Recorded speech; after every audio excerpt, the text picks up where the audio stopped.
The bells at St. Jude's Preparatory didn't just ring. They chimed with a heavy, expensive resonance that seemed to remind everyone exactly how much their parents paid for them to be there. For Zuri, that sound was usually a signal to shrink. She adjusted the strap of her backpack, which was slightly frayed at the edges, and kept her head down. It wasn't that she was ashamed of who she was, but at St. Jude's, being different was a crime that the student body punished with a very specific kind of silence.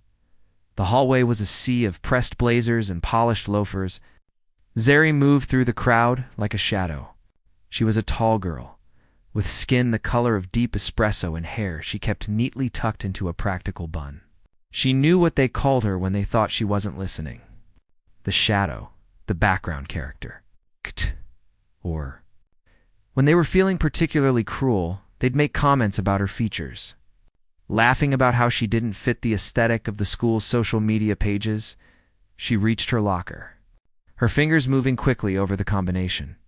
She didn't need to look up to know who was approaching. The scent of expensive floral perfume hit her before the voices did. Oh, look. She's wearing the same shoes again, a voice whispered. Loud enough to be heard, but quiet enough to claim innocence if a teacher walked by. It was Bianca. Bianca was the kind of girl who moved as if the floor had been laid specifically for her feet. She was followed by her usual trio girls, who functioned more like mirrors than human beings, reflecting whatever mood Bianca decided to project. Zuri didn't turn around. She focused on her biology textbook. She told herself that these walls were temporary. The insults were just noise. But human nature is a funny thing.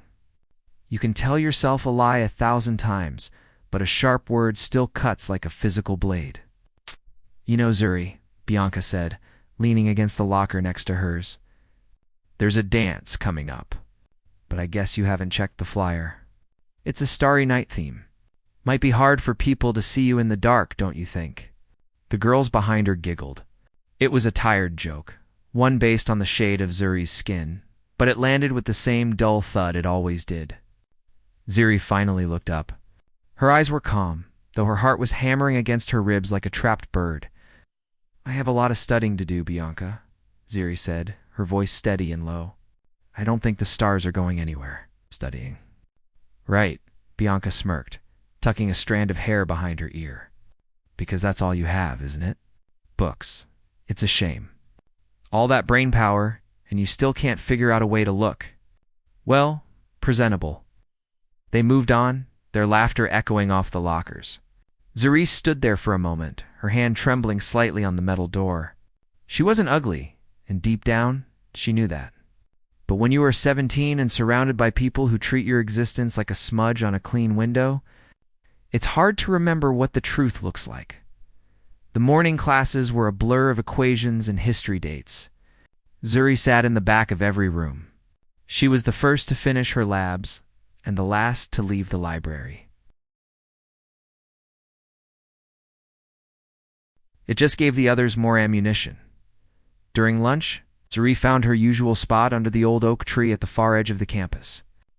It was the only place where the air felt like it belonged to her. She pulled out an old, beat-up laptop, the kind that was thick and heavy compared to the sleek, paper-thin tablets everyone else used. She opened a coding environment. This was her world. Here, she wasn't the girl with the wrong hair or the cheap clothes. Here, she was an architect. She was working on a project she called Project Aurora. It was a complex piece of software, designed to bridge the gap between rural clinics and major hospitals. It was sophisticated, beautiful, and entirely hers. She spent an hour lost in the logic of the code, her fingers flying across the keys. For a moment, she forgot about Bianca, forgot about the whispers in the cafeteria, and forgot about the way people looked through her as if she were made of glass. But the peace never lasted. Is that a laptop or a microwave? Zuri froze. Standing above her was Julian, one of the guys who ran in Bianca's circle. He was holding a football under one arm, looking down at her with a look of mock curiosity. It works fine, Zuri said. Blocking her. My dad throws away better tech than that every week, he said, shaking his head. Why do you even bother? You're on a scholarship, right? You're here to fill a quota, not to actually change the world. You should focus on passing your exams so you can get a steady job at a desk somewhere. Leave the big ideas to the people who can afford the hardware. Kicked the leg of the bench lightly, just enough to make her screen flicker, and walked away to join his friends who were watching from the grass.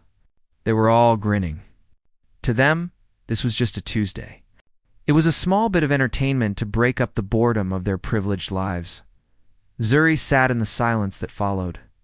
The sun was hot on her neck. She felt a hot sting in her eyes, but refused to let a single tear fall.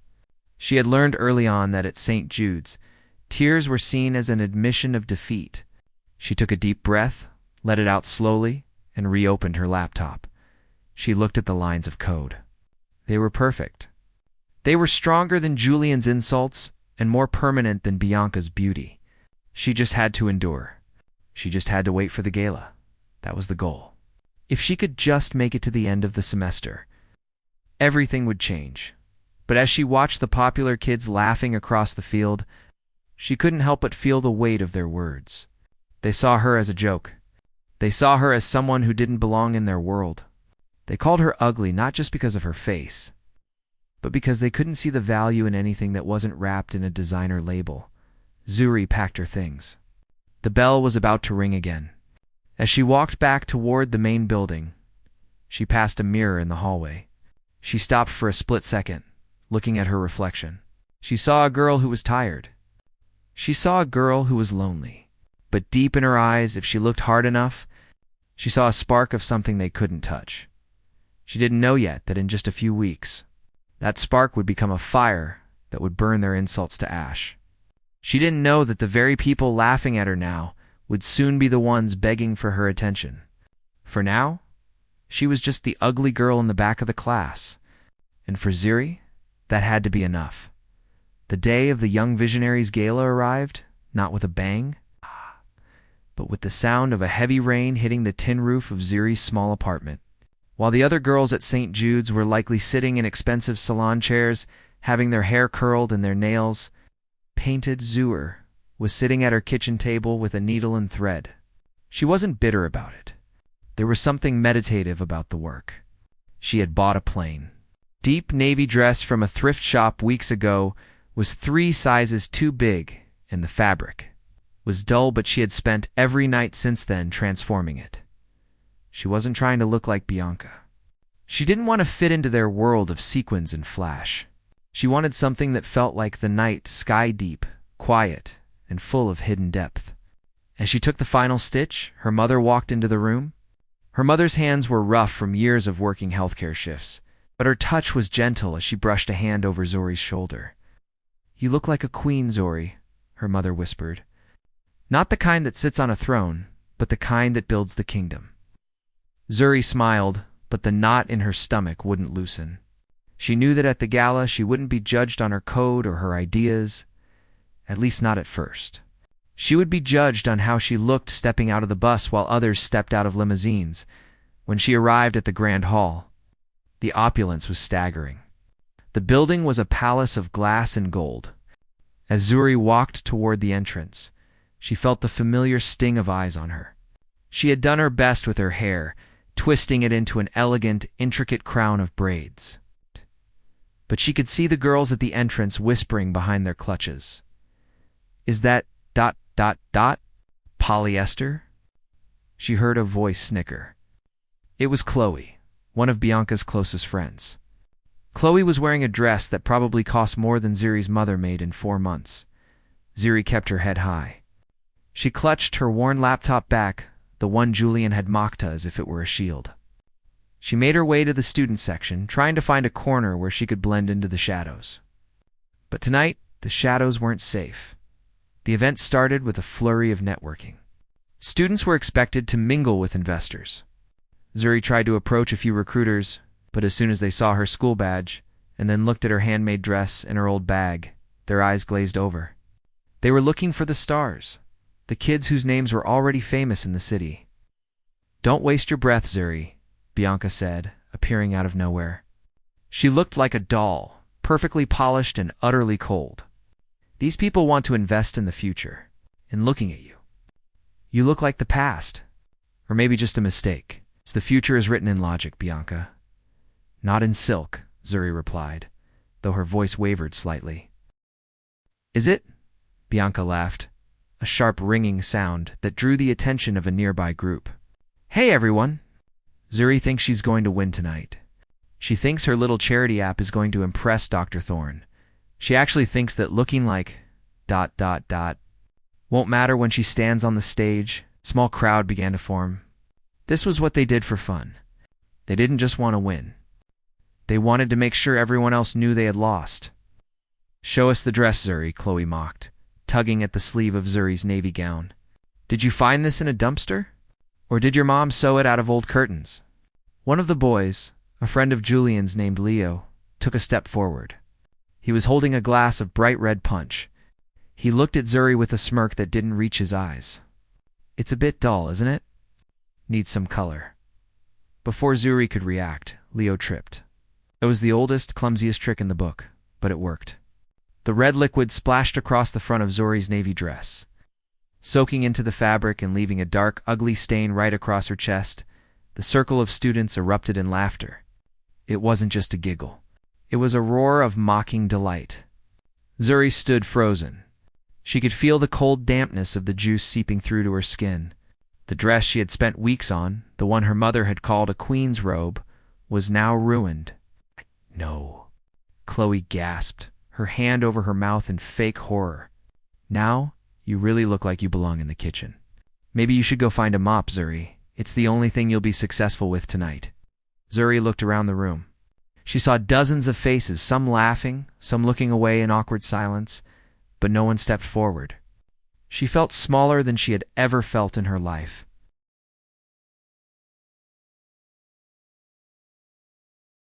She didn't go to the bathroom to cry. She ran toward the back exit, through the heavy velvet curtains that led to the service hallway. She needed air. She needed to disappear. As she leaned against the cold brick wall of the alleyway, the sounds of the ballroom muffled behind her, she looked down at her hands. They were shaking. She thought about her mother's proud face. She thought about the hours of coding. She thought about the Project Aurora files sitting on her laptop. Inside that hall, they were starting the presentations. She could hear the muffled voice of the MC introducing the first group. She had a choice. She could go home, tuck her tail, and prove them right. She could remain the invisible girl who was too ugly and too poor to matter nor. She could remember why she started. Zuri took a deep breath. She reached into her bag and pulled out a small sewing kit she always carried, a habit from her mother. She didn't have time to clean the stain, but she had a black silk scarf in her bag. With shaking fingers, she began to pin and drape the scarf over the ruined part of the dress, turning the stain into a bold, asymmetrical design. It wasn't perfect, but it was a statement. She wiped her face, straightened her back, and gripped her laptop bag. She was going back in because the world needed to see that the shadow had a light of its own. As she pushed back through the velvet curtains, the light hit her eyes. The laughter was still happening in small pockets of the room, but Zuri didn't look at Bianca. She didn't look at Leo. She walked straight toward the podium, where the next round of speakers was being called. The regret hadn't hit them yet. They still thought they had one. They still thought the ugly girl was broken. They had no idea that they had just given her the final push she needed to stop hiding. Zuri walked back into the ballroom, her heart thumping so hard she could feel it in her fingertips. The black scarf she had pinned over the red stain looked like a bold-fashioned choice if you didn't look too closely. But to her it felt like a bandage on a wound. As she moved toward the student seating area, the whispers started up again. "She's back," Chloe whispered to Bianca, loud enough for the surrounding rows to hear. "I guess some people just don't know when to give up. Look at that scarf. It's pathetic." Bianca didn't even turn around. She just let out a short, airy laugh. Let her stay. It'll make it even funnier when she has to stand up there with her ancient laptop next to our professional prototype.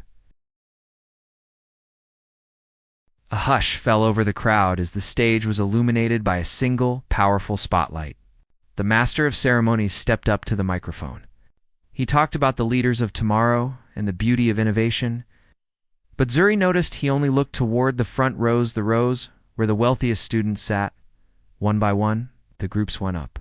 Bianca and her team were third. They had a sleek silver tablet and a presentation filled with high-end graphics. Their project was an app that helped wealthy travelers find exclusive and private shopping experiences. It was shallow, but it was polished. The audience of investors clapped politely. But Zuri noticed that the man sitting in the center of the front row, a man with sharp eyes and a salt and pepper beard, didn't clap at all. That man was Dr. Eris Thorne. He was the reason everyone was there. He wasn't just a billionaire. He was a genius who had started with nothing. He was known for being impossible to impress. Finally, it was Zuri's turn. Her name was called not as a favorite, but almost as an afterthought. And lastly, we have Zuri presenting Project Aurora. She walked onto the stage. The silence was heavy. Then, a snicker broke out from the back. It was Leo, the boy who had spilled the drink on her. Soon, a wave of quiet giggles spread through the student section. Zuri stood at the podium. Her hands were shaking as she plugged her bulky, scratched laptop into the $1 million projector system. For a moment, the screen stayed black. Is it even turning on? Someone called out from the darkness. More laughter. Zuri closed her eyes for a split second. She remembered her mother's hands. She remembered the late nights in the library when the janitor was the only one who knew her name. She opened her eyes and they weren't shaken anymore. Suddenly, the screen roared to life. But it wasn't a slideshow. It was a live map of a region 3,000 miles away. While others are building apps to find expensive shoes, Zuri began, her voice gaining strength with every word. Project Aurora is currently being used by 12 clinics in rural areas. It doesn't need high-speed internet. It doesn't need a $1,000 phone. It uses low-frequency radio waves to track medical supplies and patient vitals in real time. The laughter stopped. It didn't just fade. It died instantly. Zuri didn't look at the students. She looked directly at Dr. Thorne. She explained the logic. She showed the code. She showed how she had built a system that could save lives for the cost of a few dollars. Because they don't look a certain way or have a certain amount of money. When she finished, she didn't wait for applause. She began to unplug her laptop. She expected the same polite, cold silence she had received all her life. But then Dr. Thorne stood up. He didn't just clap. He stepped toward the stage. The entire room held its breath. Bianca and Chloe were leaning forward, their faces pale in the glow of the stage lights. That code, Dr. Thorne said, his voice echoing without the need for a microphone. I've seen it before. About 6 months ago, an anonymous developer posted a patch on an open-source forum that fixed a security flaw in my own company's satellite system. A flaw my best engineers couldn't find. The username was Zaurora. Zuri felt the world tilt. I didn't think anyone would notice, she whispered. Dr. Thorne turned to the audience, his eyes landing on the rows where the popular kids sat. You've spent the night laughing at this young woman, he said, his voice dripping with a quiet, dangerous calm. I've watched how you treated her in the lobby. I saw the accident with the drink. And it's the greatest irony I've ever seen. He looked back at Zuri, a smile finally breaking across his face. Because while you were calling her names and making fun of her clothes, I spent the last 3 months trying to find her so I could offer her a partnership. Zuri isn't just a student here. As of 10 minutes ago, if she accepts, she is the youngest lead consultant in the history of my firm. The silence in the room was now deafening. Zuri looked down at Bianca. The girl who had spent years making Zuri feel like a smudge on the window looked like she had seen a ghost.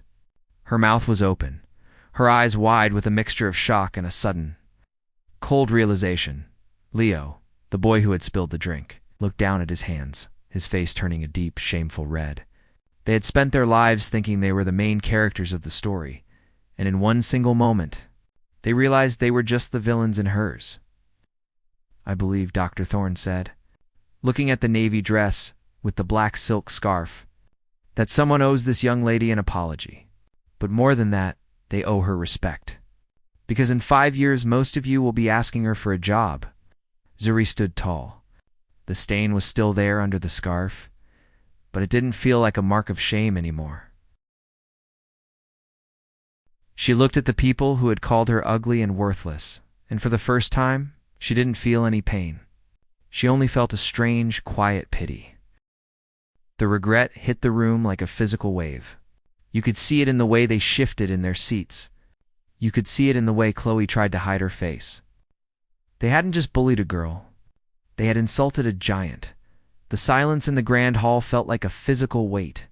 It was the kind of silence that happens right after a lightning strike, where everyone is just waiting for the thunder to shake the ground.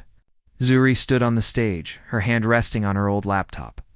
Watching the faces of the people who had spent 4 years trying to make her feel like nothing, Dr. Thorne stayed by her side, his presence acting like a shield. He wasn't looking at the cameras or the billionaire investors anymore. He was watching the students. He saw the way they crumbled. Zuri stepped down from the podium. As her feet hit the plush carpet of the main floor, the bubble burst. Suddenly, the very people who had stepped aside to avoid touching her earlier were leaning in. The air was thick with the smell of expensive perfume and the sour scent of desperation. Bianca was the first to move. It was fascinating to watch her face change. The sneer she had worn like a mask for years had vanished, replaced by a wide, trembling smile that didn't reach her eyes. She pushed through the crowd, nearly tripping over her own expensive hem, and reached out as if to touch Zuri's arm. Zuri. "Oh my goodness," Bianca said, her voice high and shaky. "I am so sorry about what happened earlier. You know Leo? He's such a klutz. We were all so worried about your dress. But wow, the way you fixed it with that scarf? It's actually so chic." Marie stopped walking. She looked at Bianca's hand, then up at her face. It was the first time Zuri had ever looked her directly in the eye without feeling the need to blink first. "You weren't worried about the dress," Bianca, Zuri said, her voice calm and remarkably steady. "You were laughing at it." The smile on Bianca's face flickered like a dying light bulb. No, you misunderstood. We were just joking around. We were actually just saying the other day how much we admire your work ethic." Behind Bianca, Chloe and the rest of the group nodded frantically. They looked like puppets on a string. Chloe stepped forward, clutching her designer bag. "Exactly. And Zuri, we're having a huge after-party at the lake house tonight. Everyone who is anyone is going to be there. We'd love for you to be the guest of honor. We can get you a new dress, anything you want." Zuri felt a coldness in her chest. It wasn't anger, it was something deeper. It was the realization of how hollow these people were. They didn't see a person. They saw a title. They didn't see Zuri. They saw a connection to Dr. Thorne, the guest of honor. Zuri repeated. She let the words hang in the air for a moment. 2 hours ago, you told me I belonged in a kitchen. You told me I was a quota and a smudge. What changed in 2 hours? My face is the same. My hair is the same. My mother still works the same shifts at the hospital. The group went quiet. Leo, who was standing a few feet back, looked like he wanted the floor to swallow him whole. He tried to speak, but the words caught in his throat. The regret in the room was so thick, you could almost taste it. It wasn't the kind of regret that comes from realizing you hurt someone. It was the regret of realizing you picked a fight with the wrong person. Dr. Thorne stepped up behind Zuri, placing a hand on her shoulder. He looked at Bianca and Chloe with a look of pure, professional coldness. "I find it interesting," Dr. Thorne said to the group, "how quickly your friendship is for sale.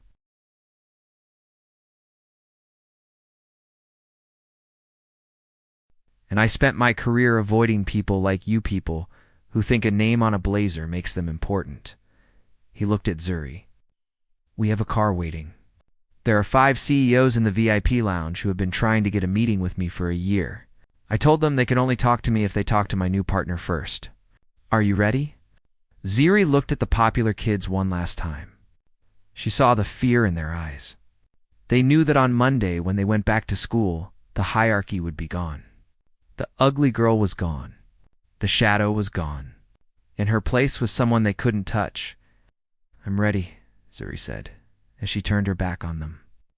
She heard Bianca call out one last time, a desperate, pathetic Zuri. Wait, but Zuri didn't stop. She walked through the heavy gold doors of the ballroom, the black scarf trailing behind her like a cape. As the doors closed, the sound of the ballroom was cut off. In the hallway, it was quiet. Zuri took a deep breath of the cool, nighttime air coming through an open window. That was hard, she whispered to herself. No, Dr. Thorne said softly, walking beside her. That was the beginning. They're regretting their choices right now, but you. Zuri thought of her mother, who was probably just finishing her shift, unaware that her daughter's life had just shifted on its axis. She thought of the red stain under the silk scarf. It was still there, a reminder of the cruelty she had faced, but it didn't feel heavy anymore. It felt like fuel. She walked toward the waiting car, her head held high. Behind those doors, 100 people were currently reevaluating everything they thought they knew about her.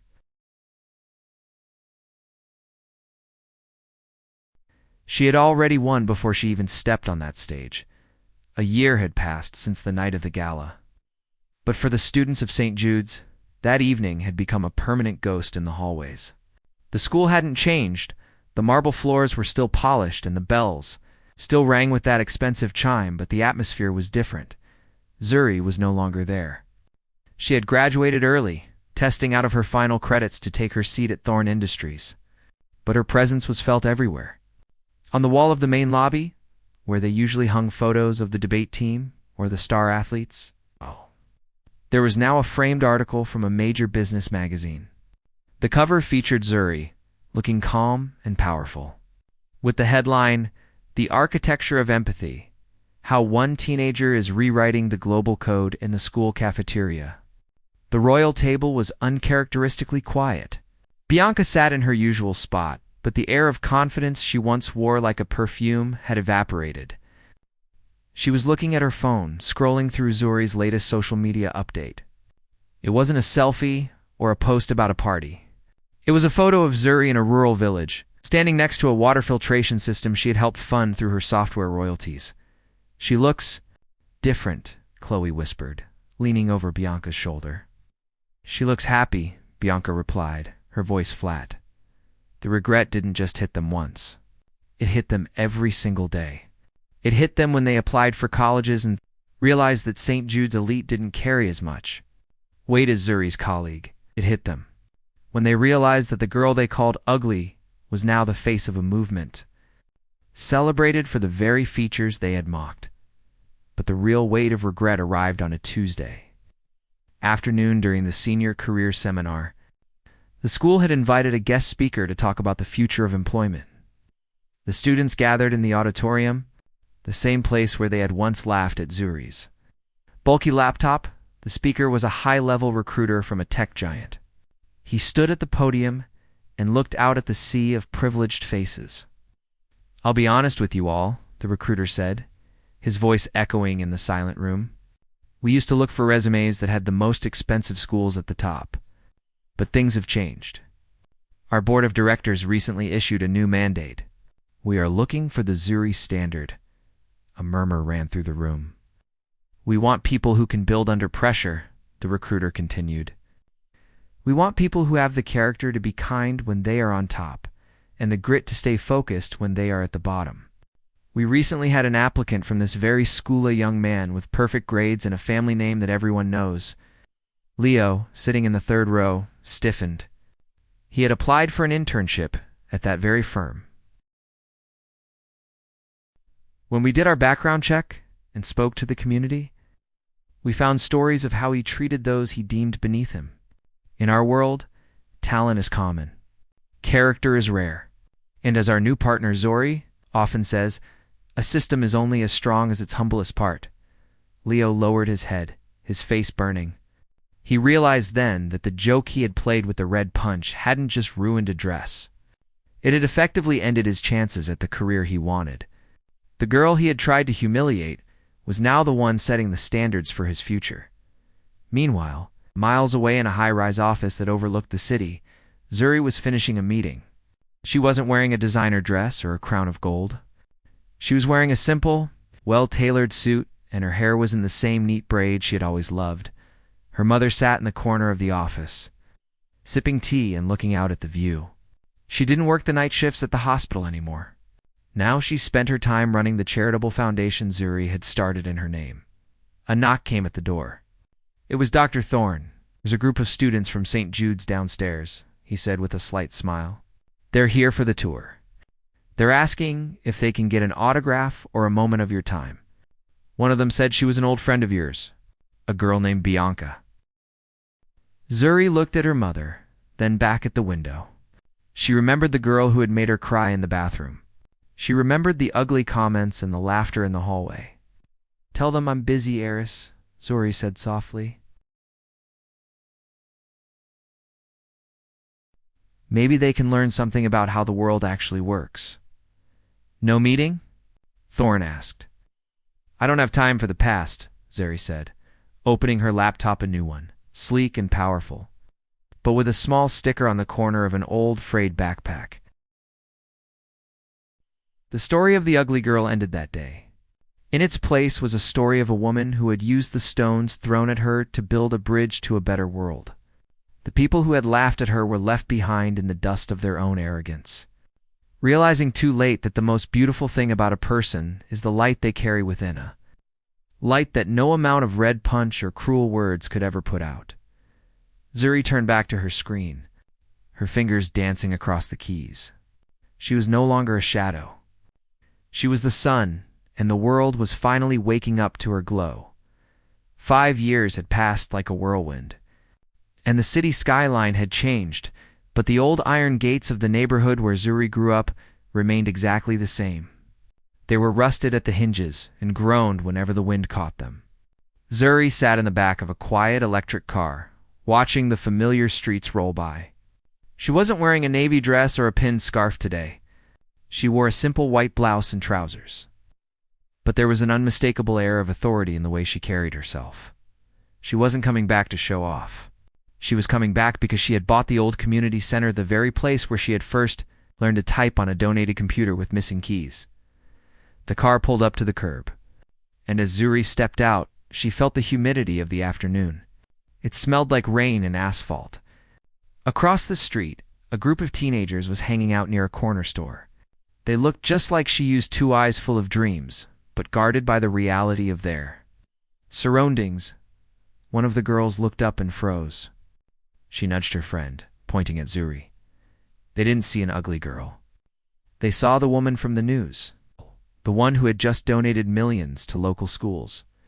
As Zuri walked toward the community center, she noticed a woman standing near the entrance, holding a clipboard and looking stressed. The woman looked familiar. It took Zuri a moment to recognize the sharp features and the high cheekbones. It was Chloe. Chloe wasn't wearing designer silk anymore. She was wearing a tired-looking business suit that had seen better days. When she saw Zuri, her face went pale, then a deep, dusty red.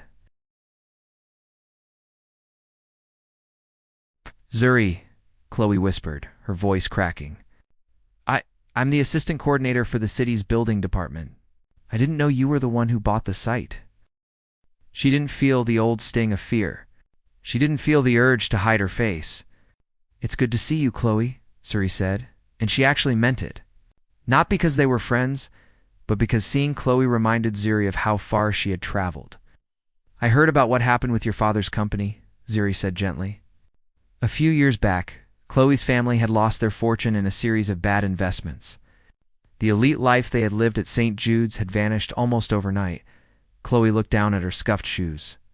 The irony was almost too heavy to bear. "Yeah, it's been hard. I'm just trying to keep this job. When I saw your name on the deed, I thought for sure you'd have me fired. After everything I said to you, after the way we treated you." Zuri looked at the building behind them. "I don't hire or fire people based on high school grudges, Chloe. I hire people based on their ability to do the work. If you're good at your job, you have nothing to worry about from me." Chloe looked up, her eyes filling with tears. "Why are you being nice to me? We were monsters to you. We called you names. We tried to break you. If I were you, I'd hate me." Zuri took a step closer. Hate is a heavy thing to carry, Chloe. I spent years carrying the weight of your words. When I finally dropped that weight, I found I had enough energy to build an empire. If I kept hating you, I'd still be defined by you. And I'm done letting other people define me. She reached out and took the clipboard from Chloe's shaking hands. The plans for the new lab are in here. Chloe nodded, wiping her eyes with the back of her hand. Yes, everything is ready for the inspection. As they walked into the building together, the past finally felt settled. The moments later regret that had hit Chloe at the gala years ago had turned into a permanent lesson in humility. She wasn't the queen of the school anymore. She was a woman trying to find her way. The person she had once looked down on was now the one providing her with a future. Inside the center, Zuri saw a group of young girls huddled around a row of brand new computers. They were laughing and talking about code, their faces lit up by the glow of the screens. One of the girls, a quiet child with dark skin and a messy bun, looked up at Zuri with wide, wondering eyes. "Are you the one who gave us these?" the little girl asked. Zuri knelt down, so she was at eye level with the child. "I am. But I didn't give them to you because I felt sorry for you. I gave them to you because I know what's inside your head. And I know the world is waiting for what you're going to build." The little girl smiled, and in that smile, Zuri saw her younger self. The cycle of pain had been broken. The girl who was once called ugly had turned her scars into a map for others to follow as the sun began to set. Casting long golden shadows across the floor of the new center, Zuri stood at the window. She watched the neighborhood come to life. She thought about Bianca, who was still struggling to find her identity outside of her former wealth. She thought about Leo, who was working a mundane job, was forever haunted by the shadow of his own mistakes. But mostly, she thought about the girl in the navy dress with the red stain. She whispered a silent thank you to that girl. Without the struggle, she wouldn't have the strength. Without the darkness, she wouldn't have known how to find the light. Zuri turned back to the room, ready to lead, ready to build, and finally, completely at peace. The story wasn't about the people who laughed at her anymore. It was about the people who would never have to be laughed at again because she had paved the way. The years had a way of smoothing out the sharp edges of memory. But for the town of Evergreen, the story of Zuri had become a local legend. It was the story mothers told their daughters when they felt like they didn't fit in. It was the story teachers told their students when they saw someone being picked on in the back of the room. Zuri was now 30 years old. She stood in the middle of a massive construction site that used to be a vacant, glass-strewn lot. This was the site of the new Aurora Institute, a free school for coding and design. She wasn't looking at the steel beams or the blueprints. She was looking at a small, brass plaque being polished by one of the workers near the entrance. The plaque didn't have her name on it. It had a quote, "The stone that the builders rejected has become the cornerstone." As she stood there, a car pulled up. Not a sleek electric car like hers, but a modest, older sedan. A woman stepped out. She looked tired, her hair pulled back in a messy ponytail, and she was carrying a toddler on her hip. It took Zuri a few seconds to realize it was Bianca. Bianca didn't look like the girl who had once ruled the hallways of St. Jude's. The expensive jewelry was gone, replaced by a simple plastic watch. The arrogance in her eyes had been replaced by a look of quiet, exhausted endurance. She hadn't come to mock or to beg. She had come because her son had been born with a rare condition, and the only foundation providing the specialized medical tech he needed was Zuri's. The two women stood 10 feet apart. The silence between them wasn't cold anymore. It was just heavy with the weight of time. "I heard you were going to be here today," Bianca said, shifting the weight of the child. I wanted to say thank you. The device your company sent for my son. It changed everything for us. I didn't realize it was your foundation until I saw the logo on the box." Zuri looked at the little boy. He was smiling, oblivious to the history between the two women. "He has a beautiful smile, Bianca," Zuri said softly. Bianca's eyes welled up with tears. "Zuri, I think about that night at the gala all the time. I think about the things I said. I think about how I treated you like you were nothing. And now, the person I tried to destroy is the only reason my son can walk. I don't know how you can even look at me. Zuri walked over and stood beside her. She didn't offer a hug that would have been a lie, but she offered a nod of understanding. If you let it, it will follow you forever. I stopped being that girl you bullied a long time ago. You should probably stop being the girl who bullied me. I just wish I could go back, Bianca whispered. I wish I had been better. We all wish we could go back sometimes, Zuri replied, looking up at the rising building. But if everything had been perfect, I might have just become another person like you were back then. The struggle made me look for a different way to be powerful. In a way, your cruelty was the fire that forged me. I don't thank you for it, but I'm not afraid of it anymore. Bianca wiped her eyes. She looked at the Institute, then back at Zuri. For the first time in 15 years, she saw Zuri not as a rival or a celebrity, but as a human being who had simply outgrown the world they once shared. As Bianca walked back to her car, Zuri felt the final thread of the past snap. There was no more anger. There was no more need for payback. The greatest revenge wasn't seeing her enemies suffer. It was seeing them realize that she had become someone they could never have imagined, all while remaining a better person than they ever were.